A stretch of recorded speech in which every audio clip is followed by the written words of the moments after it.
લોકોને યાદ છે? જેને યાદ હોય, ભલે 2 લીટી યાદ હોય, 3 લીટી હોય, આંગળી ઊંચી કરો.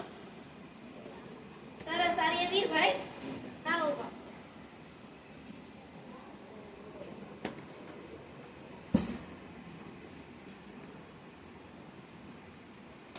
મોઢેરાની તમને માહિતી યાદ છે તો મોઢેરા કયા સ્થળ પાસે આવેલું?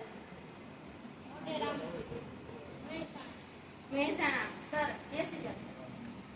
હવે જે મોઢેરાની આપણે માહિતી જાણી તો એમાં એક વાવ આવે છે. એ વાવનું નામ શું હતું?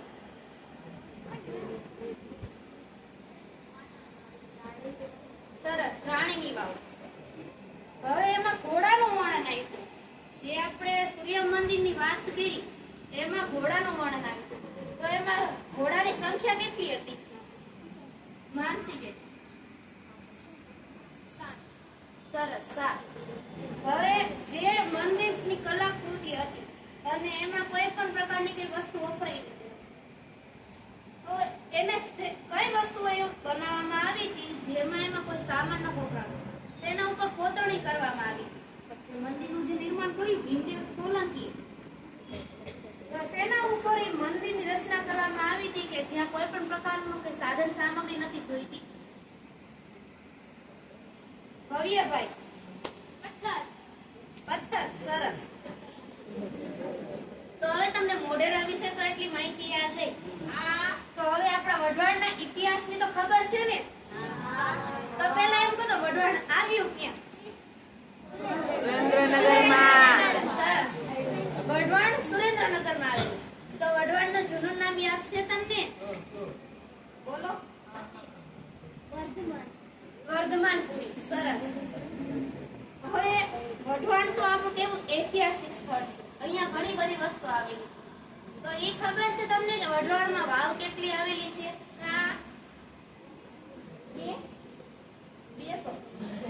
વઢવાણમાં કુલ 24 વાવ છે. કેટલી? 24. પણ હાલમાં કહેવાય ને કે દશકનો માન ઉલ્લેખ છે. પહેલાનો જે આપણો સમયગાળો હતો પ્રાચીન સંસ્કૃતિનો, ત્યારે વઢવાણમાં 24 વાવનું નિર્માણ કરાવવામાં આવ્યું હતું. પણ અત્યારે હાલમાં 10 જ છે, બાકી બધી અસ્તિત્વમાં નથી વાવ. તો વઢવાણમાં વાવ વિશે તો તમને ખબર. તો હું તમને એક જ વાવ છે એવી અને એના 3 નામ છે. પણ હું તમને 2 જ નામ કહીશ ને, ત્રીજું નામ તમારે કહેવાનું કયું હશે, પછી હું તમને એનો ઇતિહાસ કહું. એક તો ગોઝારી વાવ કહેવાય અને એક છે વણઝારી વાવ. ગોઝારી વાવ ને વણઝારી વાવ ટીચરના જવાબ આવડતો હોય તો બોલી શકે. એવું નથી કે વિદ્યાર્થીઓને જ. સરસ, માધા વાવ. માધા વાવનો ઇતિહાસ કોને ખબર છે? બોલે હિરલબેન. ઓકે, માધા વાવ. હવે તમે એનો એક મૂવી છે જેનું નામ છે વણઝારી વાવ. મૂવીનું નામ છે વણઝારી વાવ. અને કહેવાય કે આખો વઢવાણનો ઇતિહાસ એ રજૂ કરે છે. એના ઉપર ઘણી બધી કાવ્ય છે, ગીતો છે. ગીતો કોઈને યાદ આવે છે?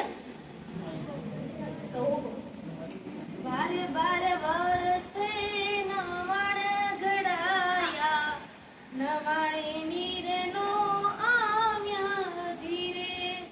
એ છે માધા વાવને રજૂ કરતી આખું સોંગ.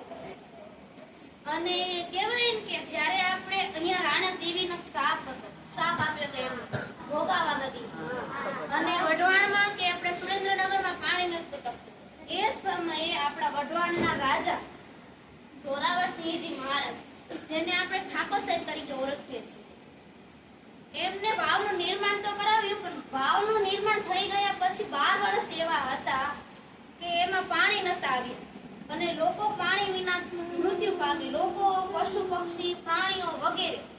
અને એનાથી રાજા હતા એ ચિંતિત થયા.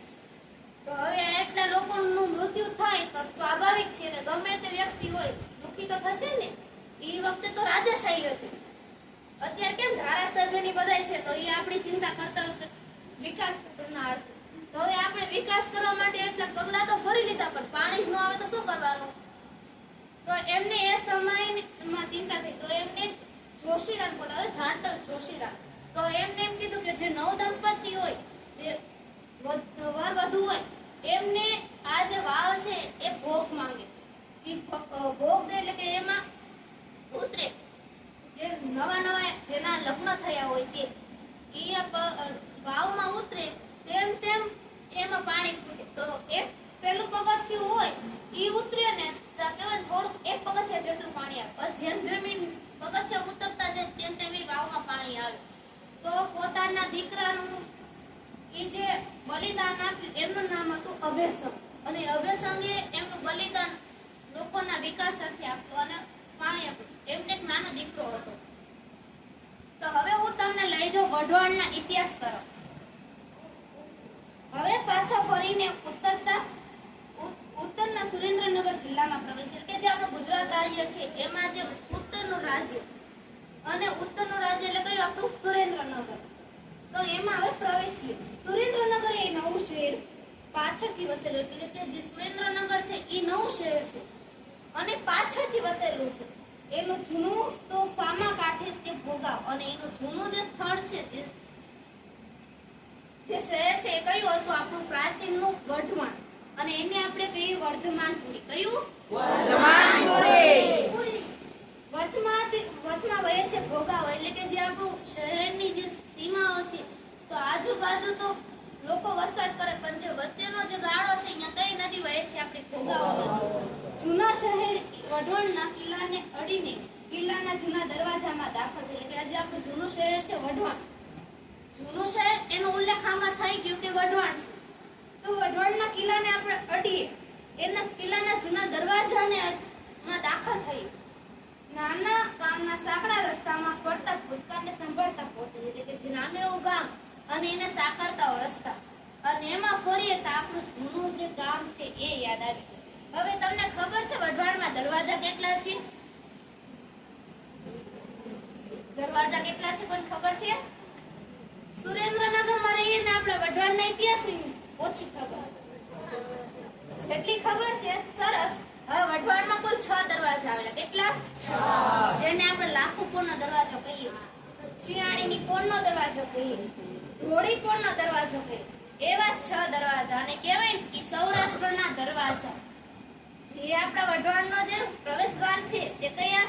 આ 6 દરવાજા. અહીંયાથી આપણું સૌરાષ્ટ્ર તરફનો માર્ગ થાય. બાકી એકે રસ્તા નહીં. માધાવાવ જોઈએ. પહોળી ઊંડી પગથિયા બંધા વાવમાંથી હજી લોકો પાણી ભરે કે હવે માધાવાવ તરફ જોઈએ. તો માધાવાવમાં પગથિયા બંધ વાળી એક વાવ છે અને વાવમાં હજી લોકો પાણી ભરે છે. પણ અનેક સુંદર શિલ્પ સ્થાપત્ય ભરી વાવોના ગુજરાતમાં માધાવાવનું શું મહત્વ? પ્રશ્ન થયો ને. તો અહીંયા તો એટલા બધા શિલ્પ સ્થાપત્યો છે, એટલી બધી વસ્તુઓ છે જેને આપણે કહેવાય ને ઇતિહાસ જાણવા માટે ના કહેવાય ને જૂનું મકાન હોય ત્યાંથી ને આપણને આપણો ઇતિહાસ મળી જાય. તો પછી આ માધાવાવનું શું કામ? પ્રશ્ન થાય ને. પૂછીએ તો વઢવાણના લોકોને કહેશે. હવે આપણે પ્રશ્ન થાય તો એને પૂછવો તો પડશે ને. તો હવે પ્રશ્ન તો આપણને છે તો આપણે પૂછશું કોને? તો જે વઢવાણમાં જે સ્થિત જે લોકો રહે છે એમને પૂછીએ તો કહેશે કે 12 વર્ષે માધાવાવ ગળાવી કોઈનો નિસર્યા નહીં. એટલે કે 12 વર્ષ થઈ ગયા જે આપણે માધાવાવનું નિર્માણ કરાવ્યું તો પણ તેમાં પાણી ન આવ્યું. ગીતમાં કથા છે માધાવાવમાં પાણી નથી આવતું, પ્રજા તરસે મરે છે. એટલે કે જે ગીત છે 12 વર્ષે માધાવાવ ગળાવી એ ગીત છે. તો એ ગીતમાં જેને આપણે કહેવાય ને એની કથા છે, એનો ઇતિહાસ છે. પણ એમાં પાણી નથી આવતું, લોકો તરસે મરે છે.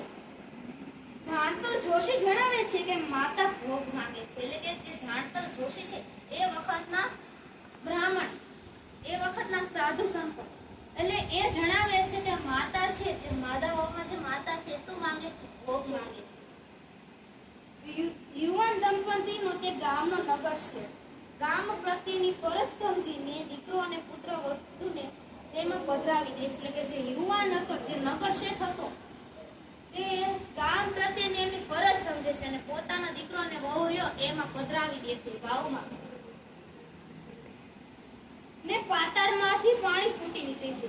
કથા જ છે પણ તેમાં વયમ, અંધશ્રદ્ધા, અજ્ઞાનને બદલે લોકપ્રીતિ અને સમર્પણના ભાવો વાંચીશું તો કથા સાર્થક થશે. એટલે કે જે કથા છે, કથા જ છે, એમાં એ બંને પોતાનું કે બલિદાન આપ્યું અને પાતળમાંથી શું નીકળી ઉઠ્યું? પાણી. કથા જ છે, પણ એમાં અંધશ્રદ્ધા અને અજ્ઞાનના બદલે લોકપ્રિય અને એમાં સમર્પણના ભાવ છે, એટલે કે બલિદાનના એમાં ભાવ છે. વાંચીશું તો કથા સાર્થક થશે, કે આ કથા વાંચશું તો એ શું થશે? સાર્થક થશે. માધવનું પાણી માથે ચડાવવાનું મન થશે, એટલે અને આ કથા વાંચશું તો શું થશે?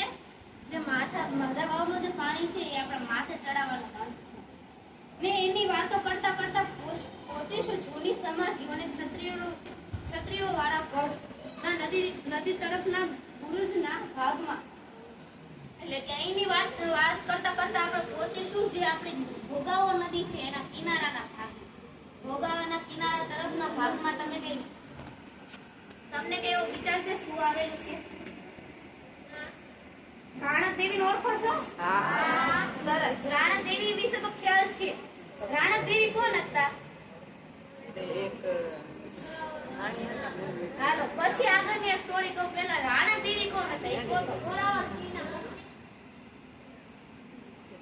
નહીં, રાણક દેવી આપણા સુવર્ણ યુગના કહેવાય ને સતી હતા. આપણો જે યુગ હતો, યુગ કેટલા? 3 છે. 7મા વાળાને ખબર જ હોવી જોઈએ યુગ 3 છે. અને જોકે પહેલા પાઠમાં આવે છે. હવે કોણ કે છે યુગ કયા કયા?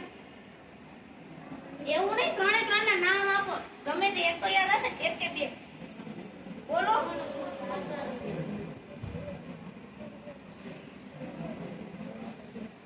સુવર્ણ યુગ, મધ્ય યુગ, પછી પાષાણ યુગ.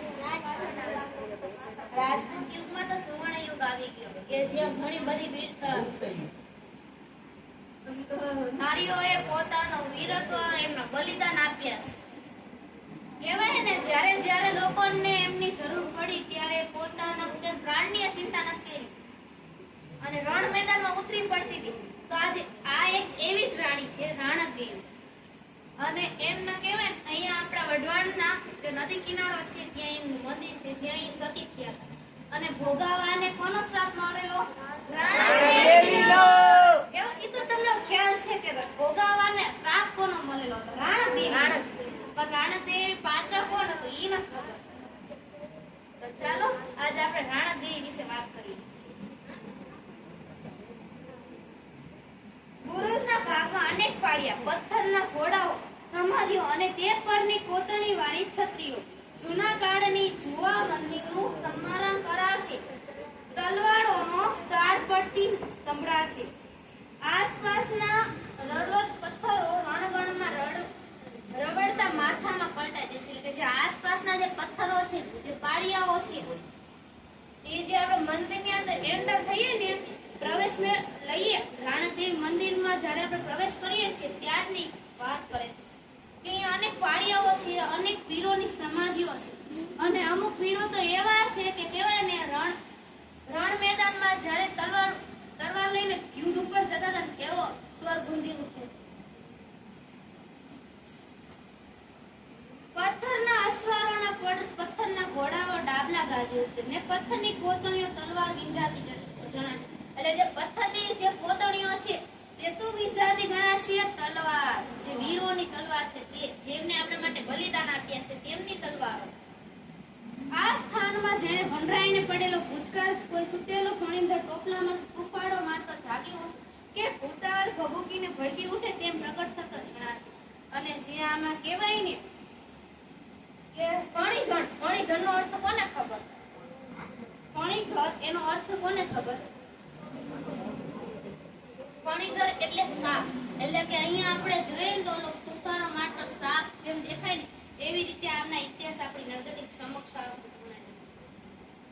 ને છેક છેવાડે ભડકી ઉઠે તેમ પ્રગટ થતો જણાશે. નાનકડી દેરીમાં સતી માતાની મૂર્તિમાં જાણે જોડો પ્રગટ છે. એટલે કે છે નાનકડી એવી દેરી છે જે આપણા રાણક દેવીની, સતી રાણક દેવી. આમ તો કહેવાય ને કે સતી રાણક દેવી બા કહેવાય કેમ કે રજપૂત હતા.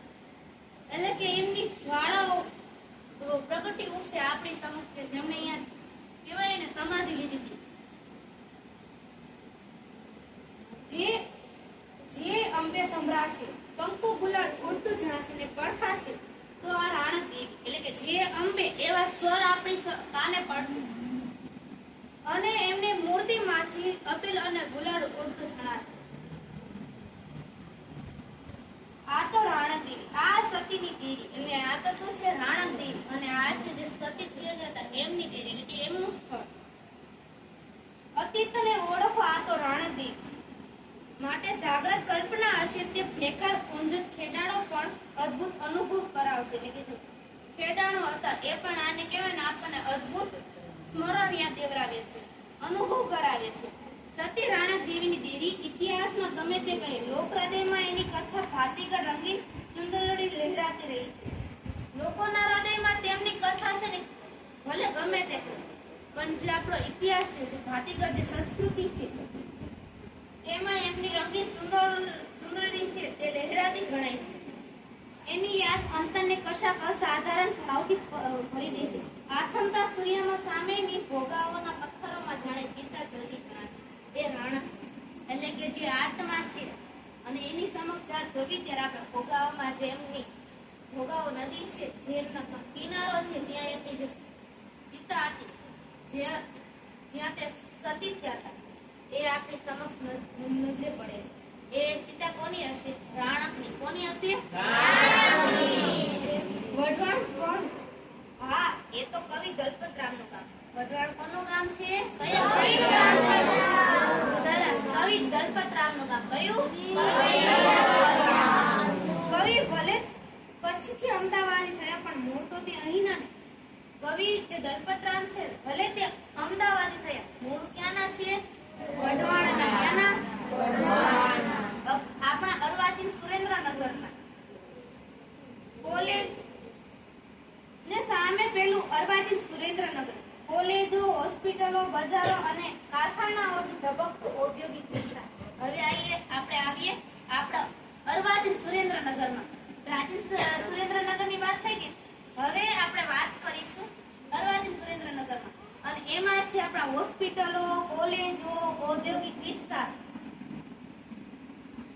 થર્મોમીટર ને લેથ હેન્ડપંપ અને અન્ય ચીજો તો જાણે અહીંની જ વપરાય. કાપડની મિલ તો એમાં ચિનાઈના માટીના ઉદ્યોગનું ગુજરાતનું મોટામાં મોટું મથક થાન તથા ધાંગધ્રાનું સોડા એશનું કારખાનું આ જ જિલ્લામાં. એટલે કે ચિનાઈની માટી મળે તો આપણા સુરેન્દ્રનગરમાં, સોડાના કારખાના તો આપણા સુરેન્દ્રનગરમાં. ઝવેરચંદ મેઘાણી ચોટીલાના ચોટીલા ડુંગર ને ભીમોરાનો ગઢ ને ત્યાં આશ્રમ શાળા ચોટીલાનો. જૂના નવા શહેર સુરેન્દ્રનગર અને વઢવાણ વચ્ચે જાણે વર્તમાન અને ભૂતકાળનો જુદો પાડતી સીમા રેખા સામે ભોગાવો નદી ઘાટ લઈને થાન નજીક ભગવાન ત્રિનેત્રના દર્શન કરાવે છે. હવે કે આપણા ઔદ્યોગિક વિસ્તારમાં તો તમને ખબર પડી ગઈ કે જે અત્યારે આપણે જે સમયમાં જીવી છે તે આવી ગઈ. જેમાં કોલેજો છે, હોસ્પિટલો છે, ઔદ્યોગિક વિસ્તાર છે અને એ બધાયનો અહીં સમાવેશ થયેલો છે. અને હવે આપણે વાત કરીશું થાનની, જે આપણે આગળ કરશું.